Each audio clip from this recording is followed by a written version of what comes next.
Yang kedua, sebelum kita mula kuliah hari ini, Ustazah nak sebutkan semalam muslimat dirahmati Allah ada 2 program yang Ustazah pergi ke tempat tu, rupa-rupanya terjebak, tak tahu pun program apa ni, ingatkan kena bagi kuliah lah. Rupa-rupanya mereka sambut Hari Ibu, kan? Jadi ramailah orang yang bertanya, boleh ke tidak? Bukankah berdosa hukumnya menyambut Hari Ibu ni? Muslimat dirahmati Allah, itulah soalan saban tahun, kan? Saban tahun daripada zaman Ustazah sekolah dulu sampailah semalam ditanya. Sebab orang tengok dalam Facebook Ustazah berada dalam program-program demikian. Jadi kita gambarkan Islam ini indah. Seandainya Ustazah sampai ke tempat itu, tiba-tiba tahu, oh ada kek kat depan, ada program Hari Ibu, kemudian kita musnahkan majlis mereka. Muslimat dirahmati Allah, adakah ini akan sampai dakwah ataupun adakah ini mencantikkan ukhuwah, kan? Kita khawatir muslimat akan jadi hubungan silaturahim yang makin tak cantik. Maka kenapa Ustazah buat khulasah, kan? Pernah berbincang dengan beberapa asatizah ketika satu hari berforum tentang Hari Ibu ni dengan Dr. Ruslan Muhammad pun kami sembang sama-sama. Macam mana ni Ustaz, kan? Sebab kita kadang-kadang pening, Ustaz ni kata macam ni, Ustaz ni kata macam ni. Jadi muslimat, kalau Ustazah tengok kepada program pagi semalam dengan petang semalam yang Ustazah raikan, Masya Allah, berapa banyak air mata yang tumpah penyesalan seorang ibu. Kalau bolehlah nak masukkan balik anak dalam perut ni, nak mendidik anak dengan cara Islam daripada anak tu duduk dalam perut lagi, muslimat dirahmati Allah. Dan berapa ramai anak-anak yang menumpahkan air mata juga rindu akan ibunya yang telah kembali ke rahmatullah dan rasa tak puas-puas membalas jasa-jasa ibu. Maka muslimat dirahmati Allah, kalau semalam programnya boleh menjadikan seorang ibu itu upgrade diri daripada ilmu, iman dan ketakwaan kepada Allah, adakah ini tidak baik? Cuma yang tak baiknya muslimat, kalau semalam je menangis menyesal tu, faham dah? Okay? Kemudian balik ke rumah dah jadi ibu yang biasa-biasa sahaja. Kita nak jadi ibu yang luar biasa. Dapat ilmu, kita ubah diri kita yang baik kepada lebih baik, yang tidak baik kepada yang baik, mudah-mudahan ini. Okay? Jadi jadikanlah diri kita setiap hari ibu yang nak memperbaiki diri. Anak yang khidmat kepada ibu, sama ada ibu tu dah meninggal dunia ataupun ibu tu masih ada. Ibu yang meninggal dunia, muslimat dirahmati Allah, kita nak sambut Ramadan ni 3 in 1 ni mukadimah Ustazah. Pertama tadi sikit tentang PRU, kedua muslimat tentang ibu, ketiga tentang lusa ni kita nak beramadhan dah. Malam lusa kita nak bertarawih di Masjid Surau insya-Allah, ya. Jadi kita gairah dah cari macam mana amal tadarus kat mana aku ni, Allah, tarawih nak pilih yang berapa rakaat, imam makmum siapa ya Allah, imamnya siapa ya Allah, semua dah rancang, muslimat dirahmati Allah, cantik dah. Gairah nak beramal, menambah-nambah amal soleh pada bulan Ramadan. Tapi mari kita cek, muslimat dirahmati Allah, redha Allah yang Allah nak bagi pada gandaan pahala pada bulan Ramadan itu tergantung kepada redha siapa. Seorang anak tergantung kepada redha ibu ayahnya. Jadi kalau mak ayah kita lama dah tak ada, macam mana cara, ya Allah, dosa-dosa aku dulu pada mak ampun ke tidak? Tak boleh dah nak hulur tangan pada mak, tak boleh dah nak hulurkan kebaikan kepada mak. Lalu bagaimana muslimat dirahmati Allah? Tu cuti panjang 4 hari tempoh hari sepatutnya, kan? Kalau kita mampu untuk ziarah kubur, muslimat dirahmati Allah, bersihkan kubur ibu dan ayah kita, pulang ke kampung, muslimat dirahmati Allah, ini yang terbaik. Lalu sepanjang dalam perjalanan hati kita berniat, ya Allah, dulu jahil aku, alpa aku, lupa aku, ya Allah, maka aku buat dosa dengan ibuku.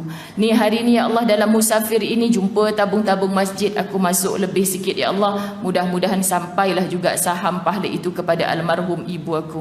Ni tambah amal-amal kebaikan sebelum masuk bulan Ramadan, muslimat. Niatkan pahalanya untuk almarhum ibu dan ayah kita. Dan cantum hubungan dengan orang-orang yang pernah ibu ayah kita sayang. Kita balik kampung, ziarah kubur mak ayah, kita pergi rumah mak penakan, pak penakan kita, bagi satu rumah 2 kampit beras. Dah kenapa pula engkau ni? Kan sebab kita tak boleh buat kebaikan kepada mak kita dah, mak kita tak ada, jadi mak ngah ni lah wakil kepada mak saya. Mudah-mudahan Allah pandang kebaikan ini macam saya buat baik kepada mak ayah saya. Ni antara jalan, muslimat. Dan yang ibu ayahnya masih hidup, tolong bertemu sebelum Ramadan ini, telefon dengan kasih sayang, mak-mak kita sama-sama tambah amal soleh bulan Ramadan, Allah nak bagi gandaan pahala yang luar biasa. Saya takut Allah tak terima amal soleh saya ni sebab saya ada banyak dosa dengan mak. Jangan sebut pada mak, kalau saya ada salah tolong maafkan mak. Sebab anak tidak mungkin berkalau-kalau muslimat. Memang ada salah, confirm, betul tak?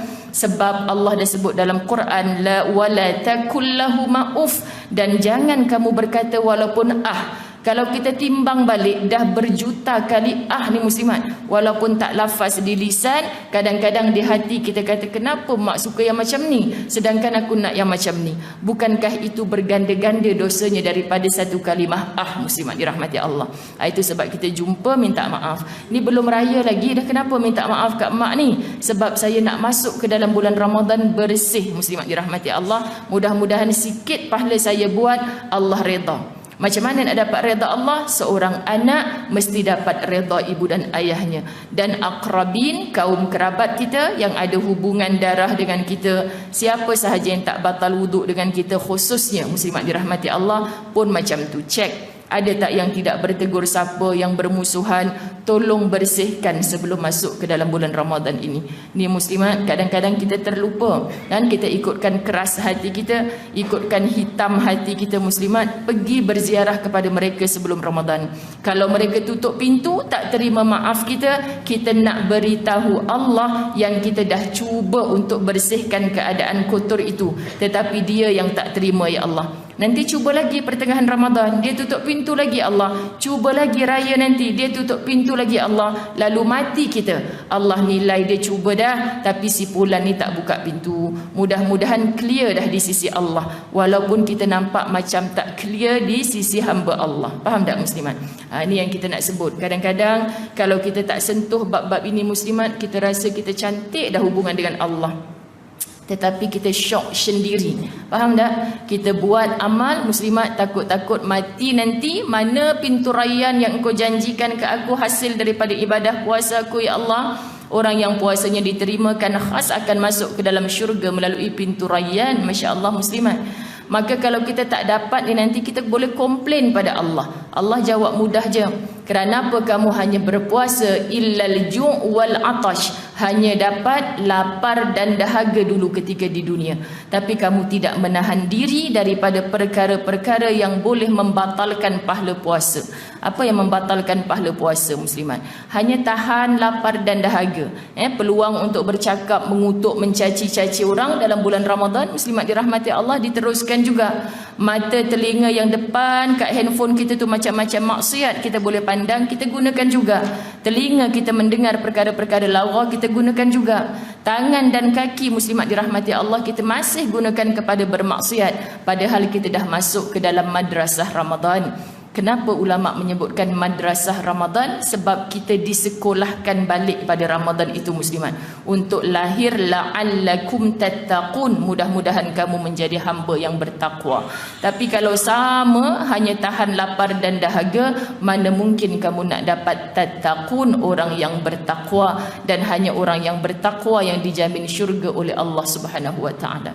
Okey, jadi 3 in 1 tu, you sikit, kemudian hari ibu sikit, bolehlah kita nak jawab muslimat, jangan isi dengan benda lara. Yang ketiga sikit nak masuk Ramadan, sebab tujuan Ustazah datang hari ni nak menyambung kitab yang belum habis ni.